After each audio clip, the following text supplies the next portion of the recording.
Good evening, नमस्कार। कैसे हो आप सब। SVCC क्लासेस के यूट्यूब चैनल पर आपका स्वागत है। हमने आप लोगों के लिए एक मोस्ट एक्सपेक्टेड मैथ्स के क्वेश्चन की सीरीज चलाई है, जहाँ पे डेली मैं आपको ऐसे क्वेश्चन करवाता हूँ जो क्वेश्चन आपके पेपर में पूछे जा सकते हैं। हरियाणा पुलिस SI और कांस्टेबल का जो अभी एग्ज़ाम होने वाला है स्पेशल, उसके लिए ये क्वेश्चन करवाए जा रहे हैं।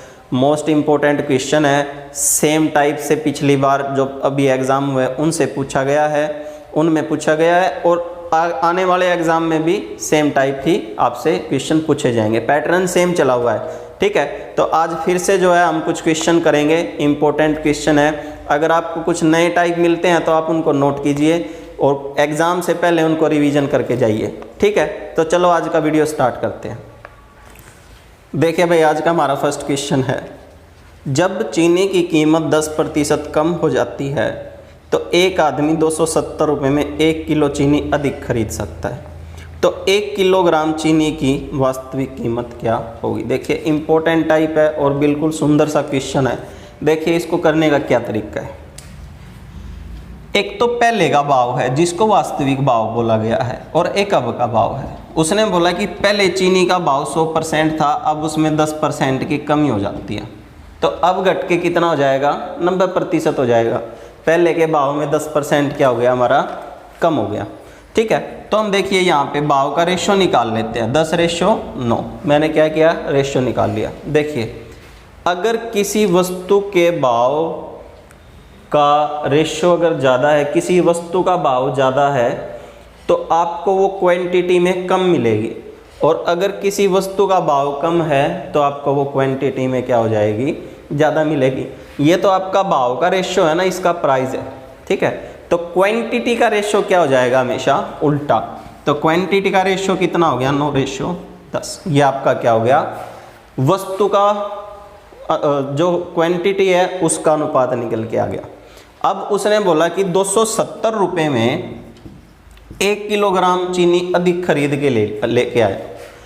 270 रुपये में 1 किलोग्राम चीनी खरीदी है ना। देखो हमको यहाँ पे 1 की यूनिट निकालनी पड़ती है। अगर 2 किलोग्राम चीनी अधिक खरीदी होती तो इसको 2 से डिवाइड कर देते, 1 की वैल्यू निकल के आ जाती।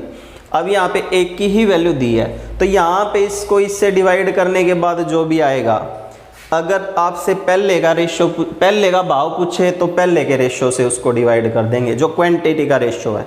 और अगर अब का भाव पूछे तो जो अब का भाव का जो क्वांटिटी का रेशो है उससे डिवाइड कर देंगे। तो उसने पूछा कि पहले का भाव क्या होगा, तो पहले का भाव कितना है, 9 है, तो गुणा में यहाँ पे क्या कर देंगे, 9 कर देंगे। यहाँ से अगर मैं इसको सोल्व कर दूँ तो क्या आ जाएगा, 30 रुपये पर केजी पहले का क्या था, भाव है। अब इसमें 10% की कमी हो गई, 10% मतलब 3 रुपये की कमी हो गई, तो वही चीज़ क्या मिलती है, 27 रुपये में आपको मिल जाएगी। क्लियर, बिल्कुल सिंपल सा था, इजी था, समझो कैसे किया, ठीक है। चलो आगे देखिए सेकंड क्वेश्चन। A और B 8 दिनों में एक काम पूरा कर सकते हैं, B और C उस काम को 12 दिनों में कर सकते हैं, C और A इसे 8 दिनों में कर सकते हैं। तो A, B और C मिलकर इस काम को कितने दिनों में पूरा करेंगे। देखिए A और B से अगर कोई काम करवाए तो 8 दिन में कर सकते हैं, B और C से अगर कोई काम करवाए तो वो 12 दिन में कर सकते हैं, और C + A से कोई काम करवाए तो वो 8 दिन में कर सकते हैं। तो अगर मैं तीनों कोई काम पे लगा देता हूँ, टाइम एंड वर्क से पूछा गया है, तो काम कितने दिन में ख़त्म होगा, कितने दिन में ख़त्म होगा। देखिए सबसे पहले तो हमारा काम क्या है कि हम ये देखेंगे कि टोटल काम की यूनिट कितनी है जो इनको करनी है। क्या करेंगे, एलसीएम लेंगे। टोटल कितनी यूनिट आपके पास, 24 यूनिट है। ये दोनों मिलके करेंगे तो एक दिन में 3 यूनिट कर सकते हैं, ये 2 यूनिट कर सकते हैं, और ये भी कितनी यूनिट कर सकते हैं, 3 यूनिट कर सकते हैं, ठीक है। तो एक दिन में तीनों मिलके 3 और 3 6 और 2 8 यूनिट कर सकते हैं, ठीक है। एक दिन में कितना काम कर दिया, 8 भाग कर दिए, ठीक है। 24 में से 8 भाग एक दिन में कर सकते हैं, तो 24 भागों को करने में बटे में 8 दिन। लेकिन एक आदमी की कैपेसिटी 2 बार काउंट हो गई, ए पहले बी के साथ भी आ गया, फिर ए सी के साथ भी आ गया, बी ए के साथ भी आया, सी के साथ भी आया, सी बी के साथ भी और ए के साथ भी। तो एक बार आदमी अगर 2 बार काउंट हो जाता है तो गुणा में क्या कर देंगे, 2 से मल्टीप्लाई कर देंगे। ठीक है, तो हम यहाँ से इसको क्या कर देंगे, डिवाइड कर देंगे। 8 या 24 और 3 दूनी 6, तो 6 दिन के अंदर वो तीनों मिलके उस काम को कंप्लीट कर सकते हैं। क्लियर, समझ में आया? चलो आगे। नेक्स्ट है, एक कार 30 किलोमीटर प्रति घंटा से एक निश्चित दूरी तय करती है और 45 किलोमीटर प्रति घंटा से वापस आती है। इस पूरी यात्रा की औसत गति क्या होगी? देखिए, पूरी यात्रा की औसत गति निकालनी है हमको। मान लिया ए बिंदु से बी बिंदु के बीच में ये चलती है, मान लिया x किलोमीटर की इनकी दूरी है बीच में। ठीक है, गई कितनी से, 30 किलोमीटर प्रति घंटा की रफ्तार से, और अगर वापस आती है बिंदु बी से ए की तरफ तो चलती है 45 किलोमीटर प्रति घंटा की रफ्तार से। ठीक है, देखिए जब जाती है तो 30 की रफ्तार से जाती है, आती है तो 45 की रफ्तार से आती है। लेकिन इस आने जाने में एक चीज कॉमन है, वो है दूरी। गया जब ए से बी की तरफ x किलोमीटर, आया ए से बी से ए की तरफ x किलोमीटर। तो जब हम सेम डिस्टेंस को 2 अलग अलग चालों से तय करें, सेम डिस्टेंस 2 अलग अलग चालों से तय करते हैं, तो हमारा एक फॉर्मूला काम करता है, 2xy upon x plus Y. ठीक है, x और y हमारी क्या होती है, चाल होती हैं। तो 2 गुणा में 30 गुणा में 45 और बटे में 75। यहाँ से इसको सोल्व कर देंगे, हमारा औसत चाल निकल के आ जाएगी कि आने और जाने में उसकी टोटल औसत चाल कितनी होगी। तो 15 तिया 45 और 15 5 75, ये हो गया 6, 6 दूनी 12 तिया 36 किलोमीटर प्रति घंटा क्या उसकी औसत चाल है। ठीक है, ये आपका एक टाइप है, इम्पोर्टेंट टाइप है, एग्जाम में पूछा जा सकता है। चलो आगे है 3 संख्याओं में से दूसरी संख्या पहली संख्या की 3 गुनी है तथा तीसरी संख्या पहली संख्या की 3/4 है। यदि तीनों संख्याओं का औसत 114 है तब सबसे बड़ी संख्या कौन सी है? बाहर भाई बहुत तेज़ बारिश आई हुई है, बादल गरजने लग रहे हैं। आज तो एसी भी बंद है, ठंड हो रखी है। ठीक है, ज़्यादा गर्मी लग नहीं रही है, बहुत अच्छा मौसम हो रहा है बाहर। देखो, 3 संख्याओं में से दूसरी संख्या पहली की संख्या ही क्या है, 3 गुनी है। देखो, पहली संख्या दोनों के साथ आई है, दूसरी के साथ भी और तीसरी के साथ भी। ठीक है, तो जो कॉमन संख्या होती है ना, उसको हमेशा बीच में रखा जाता है। तो पहली, दूसरी और तीसरी, इस तरह से हम पुट कर लेते हैं तीनों संख्याओं को। उसने बोला दूसरी संख्या पहली की 3 गुनी है, मतलब अगर ये 1 है तो ये 3 होगी आपकी। ठीक है, दूसरी संख्या पहली की 3 गुनी होगी। फिर बोलता है कि तीसरी संख्या पहली संख्या का 3/4 है। कौन सी? तीसरी। पहली संख्या का 3/4 का मतलब है अगर पहली संख्या 4 है तो तीसरी कितनी होगी? 3 होगी आपकी। ठीक है, जो कॉमन रेशियो है उसको हमने क्या कर लिया, बीच में रख लिया। क्रॉस मल्टीप्लाई करके हम जो है तीनों संख्याओं का रेशियो निकाल लेंगे। कैसे? 3 चौके 12, 4 एकम 4, ये दोनों मल्टीप्लाई होंगे, ये दोनों, और 3 एकम 3, ये दोनों मल्टीप्लाई होंगे। ठीक है, अब हम क्या करेंगे, अगर मैं रेशियो को x से मल्टीप्लाई कर दूं तो हमारा क्या निकल के आ जाएंगी, टोटल संख्याएं निकल के आ जाएंगी। और उसने बोला कि तीनों संख्याओं का औसत, एवरेज। औसत का मतलब क्या होता है कि जितनी संख्याएं हैं उन सभी को जोड़ के उतने से ही डिवाइड कर दो। 3 संख्याएं हैं, तीनों को जोड़ के 3 से डिवाइड कर दिया तो औसत निकल के आ गया कितना, 114। ठीक है, यही उसने बोला ना कि तीनों का औसत कितना, 114 है। तो देखिए 12 और 4 16 और 3 कितना हो जाएगा, 19। ये हमारा कितना आ गया, 19x आ गया निकल के यहाँ से। ठीक है, 19x बटे 3 बराबर है 114। 19 छिक्का 114 और ये उधर जाएगा तो x की वैल्यू 6 थी, कितनी हो जाएगी, 18। ये हमारा जो है x का मान आ गया निकल के। ये कितना था, 12, ये कितना था, 4, और ये कितना था, 3। यही थे ना तीनों संख्याओं का अनुपात। तो उसने आपसे कौन सी संख्या पूछ ली, सबसे बड़ी संख्या। हमको पता है सबसे बड़ी संख्या कौन सी है, 12 है। तो 12 को यहाँ पे मल्टीप्लाई कर देते हैं। 18 दूनी 36, 3 बच गया, और 18 एकम 18, 18 और 3 कितना हो गया, 21। तो बड़ी संख्या कौन सी है 216। ठीक है, ये हमारी क्या निकल के आ जाएगी, सबसे बड़ी संख्या। क्लियर, समझ में आया। चलो आगे नेक्स्ट क्वेश्चन है। सौरभ 19,000 रुपये में एक घड़ी खरीदता है और 1,000 रुपये उसकी मरम्मत पर खर्च करता है। यदि वह 29,000 रुपये में इसे बेचता है तो उसका लाभ प्रतिशत क्या। देखिए उसने बोला कि 19,000 रुपये में उसने उसको खरीद लिया और 1,000 रुपये जो है उस पर क्या कर दिए, खर्च कर दिए। तो इसका मतलब उस घड़ी को उसने टोटल कितने रुपए में खरीद लिया, 20,000 रुपये में खरीद लिया। ये उसका क्या है, कॉस्ट प्राइस है। ठीक है, क्रय मूल्य कितना है उसका, 20,000 रुपये। और फिर बोलता है कि 20,000 रुपये जो लग गए उसके घड़ी पे, अब वो उसको बेच देता है और बेचता है कितने में, सेलिंग प्राइस उसका है 29,000 रुपये। ठीक है, विक्रय मूल्य कितना हो जाएगा, 29,000। 19,000 में खरीदी, 1,000 रुपये उस पर खर्च किए, तो टोटल 20,000 में उसको वो घड़ी पड़ गई। अब जो है वो उसको 29,000 में बेच देता है, तो इसका मतलब 9,000 रुपये का क्या हो गया, उसको प्रॉफिट हो गया। कितने पे हुआ, लाभ और हानि हमेशा भाई क्रय मूल्य पर होती हैं। ठीक है, याद रखना, लाभ और हानि दोनों ही क्या होंगी, क्रय मूल्य पे। लाभ परसेंटेज में निकालना है तो लाभ बटे में क्रय मूल्य गुणा में 100, और हानि निकालनी है तो हानि बटे में क्रय मूल्य गुणा में 100। 20,000 है, 2 जीरो से 3 जीरो से 3 जीरो कैंसिल हो जाएंगी, 1 जीरो से 1 जीरो कैंसिल हो जाएगी। 90 बच गया, 90 का आधा कितना होता है, 45। तो 45% उसका क्या है, प्रॉफिट है।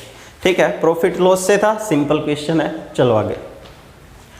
एक नाव धारा के विपरीत दिशा में 40 किलोमीटर जाने में 8 घंटे का समय लेती है और धारा की दिशा में समान दूरी तय करने में 5 घंटे का समय लेती है। स्थिर पानी में नाव की गति निकालनी है, शांत जल में नाव का वेग क्या होगा। देखिए उसने बोला धारा के विपरीत मतलब y, धारा के विपरीत u माइनस v या y। वो बोलता है कि 40 किलोमीटर गई 8 घंटे में, 40 किलोमीटर 8 घंटे में जाओगी तो 5 किलोमीटर प्रति घंटा उसकी क्या हो जाएगी, चाल हो जाएगी। ठीक है, फिर बोलता है उसी दूरी को धारा के अनुकूल मतलब पानी की दिशा में या पानी के साथ साथ, या x, u प्लस v पानी की दिशा में होता है ना, या x। बोला उसी दूरी को तय करने में उसको 5 घंटे लगे। अगर उसी दूरी को तय करने में 5 घंटे लगते हैं तो इसका मतलब उसकी चाल कितनी हो जाएगी, धारा के अनुकूल 8 किलोमीटर प्रति घंटा हो जाएगी। ठीक है, तो धारा के विपरीत कोई जाती है 5 किलोमीटर प्रति घंटा से, धारा के अनुकूल जाती है 8 किलोमीटर प्रति घंटा से। तो शांत जल में नाव का वेग मतलब u निकालना है। मैंने आपको बताया पिछली वीडियो में, u निकालने का फॉर्मूला क्या है, x प्लस वाई बटे में 2, और v निकालने का फॉर्मूला क्या है, x माइनस वाई बटे 2। u होता है शांत जल में नाव का वेग और v होता है शांत जल में धारा का वेग। ठीक है, तो अभी हमको u निकालना है, तो 8 प्लस 5 बटे में 2, 13 का आधा कितना हो जाएगा भाई, 6.5 किलोमीटर या 6.5 किलोमीटर प्रति घंटा उसकी क्या है, नाव की चाल है शांत जल में। ठीक है, समझ में आया। चलो आगे नेक्स्ट क्वेश्चन है, अभाज्य गुणनखंड निकालने हैं। देखिए 8 की पावर 20 गुणा में 15 की पावर 24 और गुणा में 7 की पावर 15 में अभाज्य गुणनखंडों की संख्या निकालनी है। क्या होगी, अभाज्य गुणनखंड जब भी आपको बोल देगा तो आपको क्या करना है, आपको सभी संख्याओं को अभाज्य गुणनखंडों में तोड़ देना है। मतलब जब तक उसके गुणनखंड टूटते हैं ना संख्या के, तब तक उसको तोड़ते रहो। जैसे 8 है, 8 को मैं कैसे लिख सकता हूँ, 2 गुणा में 2 गुणा में 2 और इस पूरे की पावर 20, ऐसे ही लिख सकते हैं ना इसको। 15 को मैं लिख सकता हूँ 2 गुणनखंडों में तोड़ सकता हूँ, 15 गुणा में 5 की पावर कितनी हो जाएगी, 24, और गुणा में 7 किसी से भी नहीं टूट सकता, 7 एक पहले ही अभाज्य संख्या है। ठीक है, तो देखिए जब भी गुणनखंडों की संख्या निकालनी है तो 2 की पावर 20 गुणा में 2 की पावर इसकी भी 20 हो जाएगी, गुणा में इसकी भी 20 हो जाएगी, गुणा में इस 3 की पावर भी 24 हो जाएगी, गुणा में 5 की पावर भी 24 हो जाएगी, और 7 की पावर 15 है ही हमारे पास। ठीक है, अब जो आपकी पावर है उन सभी को क्या कर देते हैं, प्लस कर देते हैं। अगर मैं इन सभी पावर को प्लस कर दूं तो आपका जो आंसर है वो कितना निकल के आ जाएगा 123। तो इसके अभाज्य गुणनखंडों की संख्या कितनी हो जाएगी 123, 123। ठीक है, सब न क्या करेंगे अभाज्य गुणनखंड में तोड़ देंगे। ठीक है, जैसे 8 था, 8 को जो है 2 2 2 3 अभाज्य गुणनखंड हो गए। 15 था, 15 के 2 अभाज्य गुणनखंड हो गए, 3 और 5। ठीक है, अब पावर जो है सभी की पावर रख लेंगे। ठीक है, इजी है, इंपॉर्टेंट है, पेपर में आ सकता है। चलो आगे, अगला क्वेश्चन है, एक पेड़ 2 वर्ष पहले लगाया गया था, यह वार्षिक 20% वार्षिक दर से बढ़ता है। यदि इसकी वर्तमान ऊंचाई 680 सेंटीमीटर है तो लगाते समय पेड़ की ऊंचाई क्या थी? अप्रोक्सीमेट निकालना हमको। देखिए, हर साल पेड़ 20% बढ़ता है, 2 साल पहले पेड़ लगाया और हर साल 20% बढ़ता है, तो आज बढ़ बढ़ के ही उसकी क्या हुई है 680 सेंटीमीटर ऊंचाई हुई है। तो जब वो लगाया था तो 680 से कम ही होगा ना वो। अगर हमको पास्ट की निकालनी है, आपको बस इतना याद रखना है, अगर आपने पास्ट की निकालनी है ना तो 100 को ऊपर रख देंगे और जो कमी और वृद्धि होगी ना उसको नीचे 100 में प्लस या माइनस करके रख देंगे। अब ये बोलता है 20 की वृद्धि होगी तो 100 बटे में 120 गुणा में 100 बटे में 120, क्योंकि 2 साल पहले लगाया था ना तो 2 बार कर देंगे। ठीक है, पास्ट की पूछ ली ना, भूतकाल की। अगर ये बोल देता ना कि हर साल 20% बढ़ता है, आज उसकी इतनी है, तो 2 साल बाद क्या होगी, तो 100 ना नीचे रख देंगे, इन ना ऊपर रख देंगे। बस यही करना और कुछ नहीं करना इसमें। ठीक है, अब इसको अगर मैं सोल्व कर दूंगा ना तो हमारा आंसर निकल के आ जाएगा। अप्रोक्सीमेट है, निकाल के देख लेना, ऑप्शन आपके सामने है। ठीक है, आप ऑप्शन मैच करवा लेना, जो भी आएगा पूरा नहीं कटेगा, अप्रोक्सीमेट हमारा आंसर आएगा।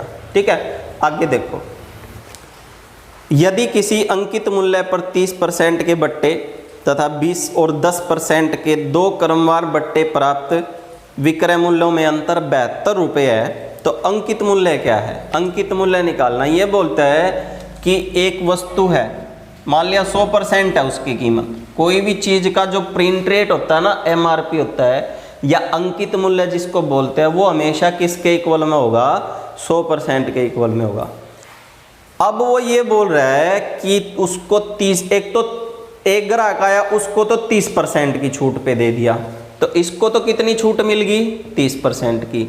फिर आया दूसरा ग्राहक, जान पहचान का था, तो उसको बोला कि भाई तेरे को 2 छूट दे देते हैं, एक तो 20% की और एक 10% की।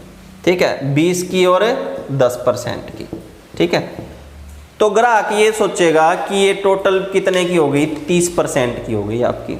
लेकिन एक्चुअल में ये जो आपकी छूट है ना, जो 2 बट्टे दिए गए हैं 20 और 10 के, ये 30% नहीं हुई है, कम होगी, क्योंकि जो दूसरा बट्टा है वो पहले बट्टे के बाद जो मूल्य होगा ना उस पे दी जाएगी। बट्टे का मतलब होता है छूट, डिस्काउंट, कमीशन। ठीक है, तो देखिए इसका एक फॉर्मूला काम करता है छोटा सा। अगर आपके पास 2 बट्टे हैं और उनके समतुल्य एक ही बट्टा निकालना, कि उनके इक्वल में एक ही बट्टा आ जाए हमारा निकल के, तो हमारा एक फॉर्मूला काम करता है A + B - A × B बटे 100। देखो ये एक्चुअल में छूट कितने की है ये निकालने के लिए हम इस फॉर्मूले पे इनको रख देते हैं। 20 + में 10 - में 20 गुणा में 10 बटे में 100। 30 - में 2 कितना हो गया? 28%। ठीक है, तो ये एक्चुअल में छूट 30% ना होकर कितनी है? 28%। मतलब ये न्यू को है कि या तो 20 और 10 का बट्टा दे दो 2, या 28% का 1 बट्टा दे दो, P से उतने ही कम होंगे। समझ में आई? तो देखिए एक ग्राहक आया, उससे 30% की छूट ली। ठीक है, दूसरा ग्राहक आया, उसने जो है 28% की छूट ली। तो इन दोनों की छूट में कितने का अंतर हो गया? 2% का डिफरेंस आ गया ना निकल के। और यही उसने बोला कि जो उनकी छूट है ना, जो उनको बट्टे मिले, डिस्काउंट मिला है, उसमें 72 रुपये का अंतर आया है। ठीक है, परसेंटेज में आपका अंतर है 2% का और टोटल में आपका अंतर है 72 रुपये का। ये भी अंतर, ये भी अंतर, दोनों को अगर इक्वल रख दे, बटे में आ जाएगा 100, 100 उधर जाएगा उठ के, 100 ऊपर चला जाएगा, 2 नीचे आ जाएगा उठ के। ठीक है, यहाँ से अगर मैं इसको सोल्व कर दूँ तो 100% की वैल्यू कितनी आ गई? 3600 रुपये। मतलब उस पर जो प्रिंट था ना, जो टैग लगा हुआ था MRP का या अंकित मूल्य का, वो 3600 रुपये लगा हुआ था। यही इसने पूछा इसमें कि उसका अंकित मूल्य क्या था। अंकित मूल्य कितना है? 3600 रुपये है। समझ में आया? तो ये थी भाई हमारी आज की क्लास, जिसमें हमने बहुत अच्छे अच्छे क्वेश्चन लिए। अगर आपको वीडियो पसंद आया तो वीडियो को लाइक करो, अपने दोस्तों के साथ शेयर करो। कोई भी सुझाव है या कोई भी डाउट है तो कमेंट करके ज़रूर बताओ। कल मिलते हैं फिर से नई वीडियो में। ऐसे ही मोस्ट इम्पोर्टेंट क्वेश्चन लेके आएंगे आपके लिए, जो पेपर टाइप होंगे आपके पेपर में आने की जिनकी संभावना है। तो हमारे चैनल को सब्सक्राइब कर लो, ताकि जो है आपको ऐसे ही क्वेश्चन रोज़ की रोज़ मिलते रहे। बेल आइकन को प्रेस कर लेना, ताकि आने वाले वीडियो का नोटिफिकेशन आपको मिल जाए। ठीक है, मिलते हैं कल अगली वीडियो में। तब तक के लिए गुड बाय, राम राम।